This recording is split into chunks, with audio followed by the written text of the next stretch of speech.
Well, I guess you could say this is an upgrade from our camper shower. Stick around and find out why this shower was one of the hardest things we've done in our house build so far.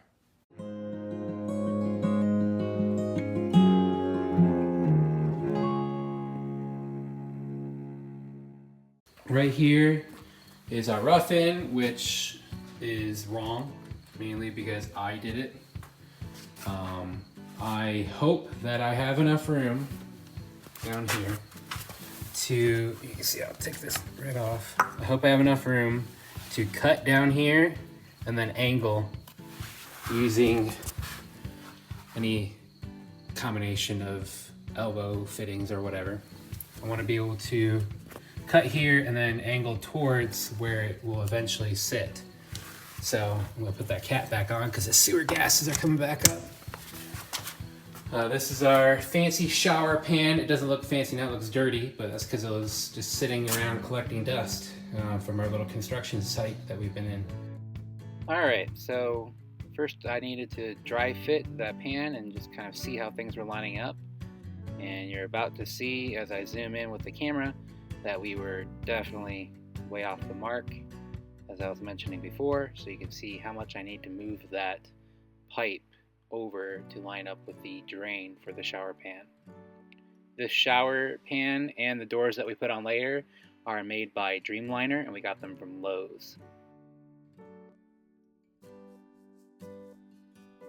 And here you can see I kind of did a dry fit test of different combinations of PVC fittings, just trying to figure out how far it needed to go over and what angle I needed to take and all that good stuff. It's not ideal to have to do this for sure, but you know, that's kind of why we put the box down around the P-trap for the shower, so that even after the slab is poured you can make modifications. And this part was definitely not fun. I had to find a way to cut the pipe down low, and really there's no tool that I had that could get down there. So you can see me with some string. I basically looked up on YouTube, Mr. Google Pants, looking around trying to see what I could do, and they all said to get some string and just start going at it, and the friction will heat it up and cut it.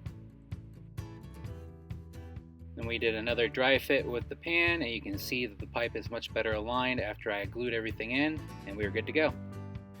Alright, I actually had to remove some material from this area because the area around the drain at the bottom of the pan wasn't sitting flush. So I did have to remove some material here, and after 2 nights of finagling, I think I got it figured out. So we're gonna mix some mortar in this bucket, and hopefully I can set this on the first go round, because if I don't know how to fix it.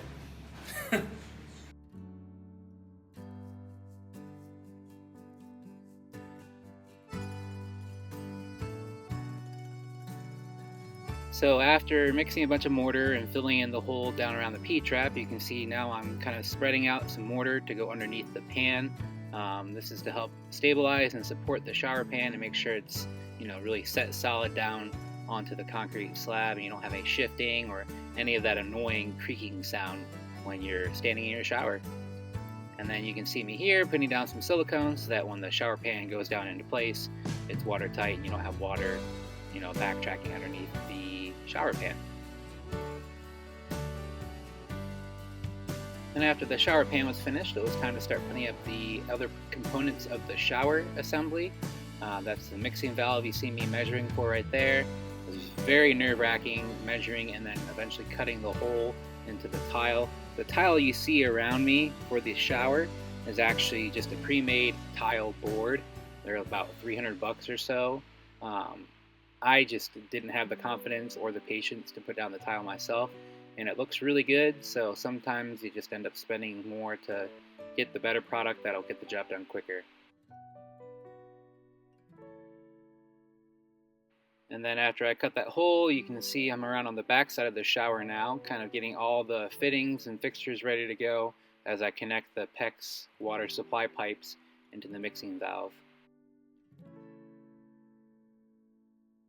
There's a lot of trial and error involved there, but eventually we got it right, And after that, we started taking showers, but we didn't quite have our shower doors on at that time. The shower door project was something I put off for a while, but finally we got to it. We went to Lowe's and picked up some pieces of PVC trim. Now, the reason why we picked up the PVC trim is because I had to make my own makeshift brackets to mount the glass panels of the shower door assembly to the wall. What happened is I put the shower pan assembly on the outside of those tile walls that you saw for the shower. And technically that does not go to spec with the Dreamliner shower door installation.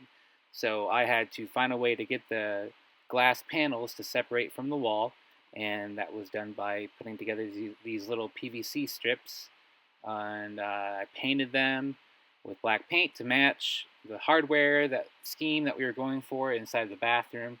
And after we had it all painted, I could take it inside and start drilling the holes and getting everything mounted to the shower doors. And after some measuring, we got the brackets mounted onto the wall, onto the tile panel, and then we were able to start assembling the glass pieces. This took forever, but with Natalie's help, we were able to get everything fit into place, and finally it all went in, and our shower started coming together quite nicely. It was definitely a super challenging project overall, with having to change the location of the drain pipe and custom mount the glass panels to the tile wall. It took almost 3 months to complete in between other projects inside the house. But overall, we're super happy with the outcome. It's a gorgeous shower. And really looking big picture here, this is kind of why we built such a small house, so we can spend a little more money on the interior fittings and fixtures and really make it nice on the inside. Thanks for checking out this video on our awesome new shower. We have a lot more videos coming as we continue to finish the inside of our pole barn house. And until then, feel free to check us out on Facebook and Instagram. Well, I hope you're